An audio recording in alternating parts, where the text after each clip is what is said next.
I was browsing the internet and I saw a bold claim by the Minister of Power. He said that by the end of Tinubu's tenure, that Nigeria will have uninterrupted power supply. Come to Nigeria. Let's just backtrack to Nigeria, where something as simple, something as basic as electricity is premium. It's premium. Since when I was little, I didn't understand why, but everybody around me, when the light blinks on, they yell, "Up NEPA!" I learned it. That up NEPA phenomenon is so ingrained in Nigerians' blood that you will see musicians putting it in their song. Up NEPA. And then Whiskey, that line. The moment I see you now, up NEPA, oh. It's only Nigerian that will understand because of now light has come. Now you can watch your cartoons, or you can catch up on your shoes, you can iron your clothes, that kind of thing. So it's a kind of relief. Oh, they brought the light. So even as a billionaire, even as a millionaire who is running a business in Nigeria, you are glad when NEPA brings the light because of now your cost is being mitigated. So now we're going to realistically see whether is it possible these same promises that other politicians have been giving us since, is it that when you now reach our day Tinubu's turn, it's going to come to pass, and then our life will be changed forever, and all the investors will come to Nigeria, and then everything will be hanky-dory, perfectly beautiful. Researching this thing, I realized that there are even more efforts to bring about steady power supply. In the 70s and 80s, now they don't really care, they just talk. It's all gas to just make people say, hey, we're going to vote you. But now voters don't even believe them again. You come and say, we're going to give you a steady supply. And Nigerians are like, what? We have to look at how other people too have promised us in the past, how the PDP promised us, how military government promised us, how they kept promising and promising and promising.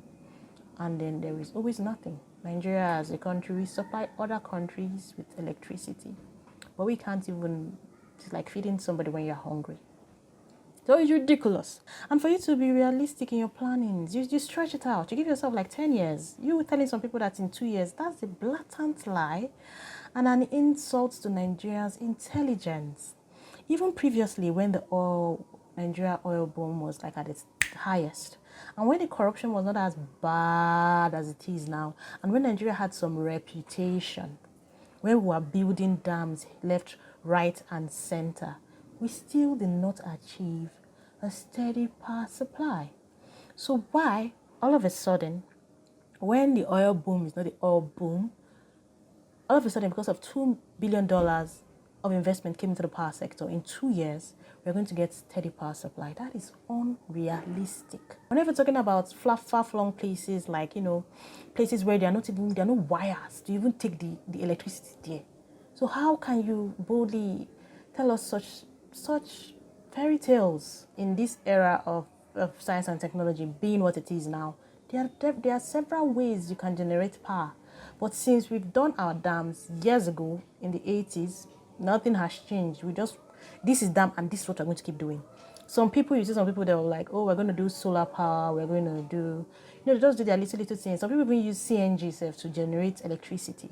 But what we rely on majorly is our dams. But our dams are old. So because they are old, they cannot really generate as much as we wish they would. I mean, come on, let's get real. Even the transformers in your area, they keep sparking and blowing. Even if the power supply is coming steadily, is your transformer even working? Where is the plan for replacing our transformers across the entire country? Where is the plan of even putting transformers in far-flung places that don't have even pole wires? I don't know what an electric bulb is, or you think those places don't exist? They do. They exist right now in 2025 when we have smartphones and the internet. We don't need all these bogus claims. Nobody needs all those bogus claims. People that actually can deliver, they don't shout. They're not going to yell. We are going to do. No. Do it. Let's see it. Let's see it. You can't even provide those basics. Why lie to us? Why? It just makes you guys look like clowns. We want you to, we're rooting for you. I am rooting for whatever government is governing me. I root for them because of if they fail, I will be affected.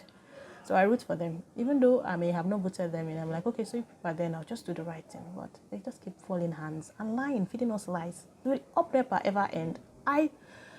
How old am I? Since I opened my eyes in Nigeria, which we've always been shouting up NEPA, we've always been held by our throats by these guys that control power. You increase the bills, you don't increase the power supply. Like, where does that make sense? There are things as citizens that we trade with our government for us to get some benefits. We trade the fact that we don't turn to anarchists. And you give us basics like electricity, like water, like security. Only somebody who lives under a rock will see that all these things are readily available in Nigeria. Why can't you give us the barest minimum? Now these people have turned to they're kind of like our God in quotes because they give you light, but they make it so scarce. Reducing it in trickles that when they bring it, we performing monkeys. We just jump up NEPA, we scream. I really for one want up NEPA to end, but let's just stop with the bogus claims. Anytime I read it makes me laugh. Let's just stop. But I will be glad if by 2027, hurrah, we see that a steady power supply. That would be so nice. That'll be all for now. I will see you in the next one. Oh yeah, bye-bye.